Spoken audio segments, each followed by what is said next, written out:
So we continue our podcast of the second part of the story. For those who haven't heard the first part, the link is in the description under the video. Chapter 4. My sister started to tear up crying like a baby and said, "Mommy, make him stop."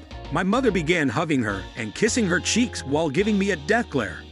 Then she seemed to think she'd gotten smart and said, "You know, if you do call the police, I can just tell them that you hit me. And who knows, I could maybe save everyone. You wanted to do a lot worse to a poor pregnant girl in need.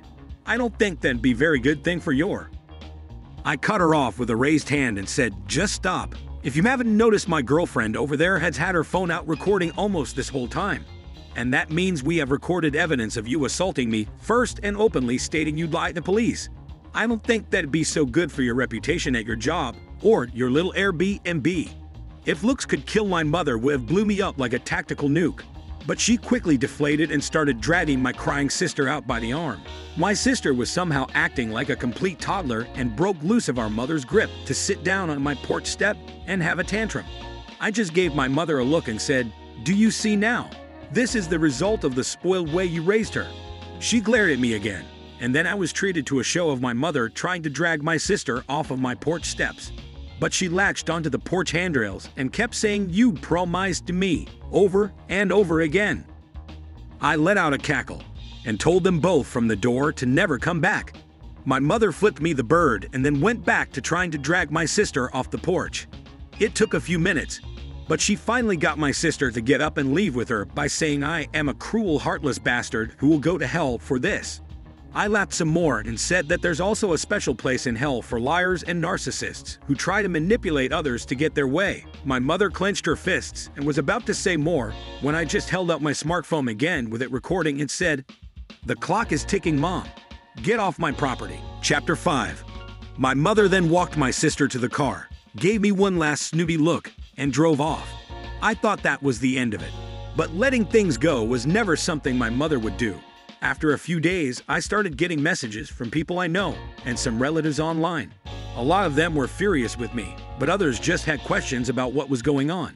I tried to check my Facebook, but couldn't see anything they were saying because my sister and mother both blocked me on their social media.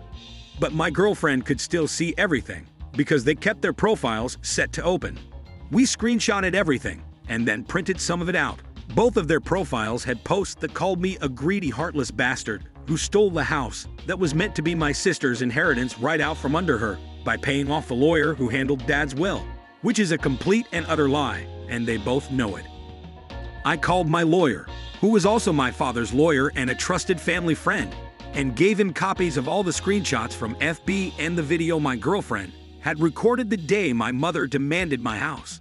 He wanted to just write a formal C and D, but I wanted to take it further than that, and he sent them a letter I told him to write via express mail that had to be signed for.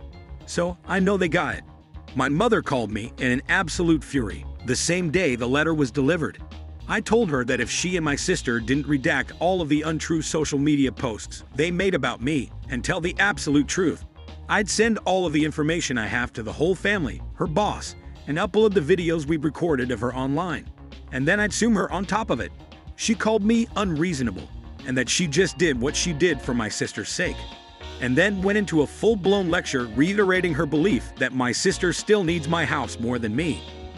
I bluntly stated I didn't care what she thought, and if she didn't redact everything and tell the truth, I'd make sure her career would be over. She begrudgingly said, "Fine, you win, have it your way and keep the fucking house," before hanging up the phone. That very evening, all of the lying posts disappeared from both their profiles. I was unblocked, and my mother gave me and everyone else a half-assed apology, claiming she jumped the gun with everything she said, because she thought my sister needed my house more than me because she's broke and pregnant. But the house was rightfully mine according to my father's will, and she knew that even before my father passed away, so she had no right to try and claim it. As for my sister, she also apologized, but more or less just parroted everything our mother said, while claiming she just went along with her ideas. And then she blamed what she did all on our mother and her pregnancy hormones. Chapter 6. The replies poured in for some time on both my mother and sister's profiles, many furious with them for trying to take my house. I got a lot of messages of sorries and my bads from those who'd previously believed her. But all it really did was show me who was more on her side to begin with, since they were all believing her nonsense so quickly. They were mostly people from her side of the family anyway. No one on my father's side believed her at all, and openly said so. My sister and her boyfriend ended up moving in with our mother to save money, but she put them in the basement to keep her Airbnb running. And my sister started crying on social media that she can't live upstairs, and I'm pretty sure the two of them were fighting with each other because all my sister did after that is complain online, and my mother barely posted anything on her SM anymore because of the previous stunt she tried. And for those of you who read this far, it's not the end of the story. Stay tuned for the rest soon. My mother waited until after my father had passed to straight up demand I give my house to my pregnant sister because she believed it was her right and she is God. Then said she'd lie about me to ruin my reputation. My GF recorded everything and I booted my mother out. She countered with lies on the Book of Faces and I made her take them all down and tell the truth to everyone by threatening to expose her. Now she's the one taking care of my sister and getting shunned. So, thanks for watching and don't forget to subscribe.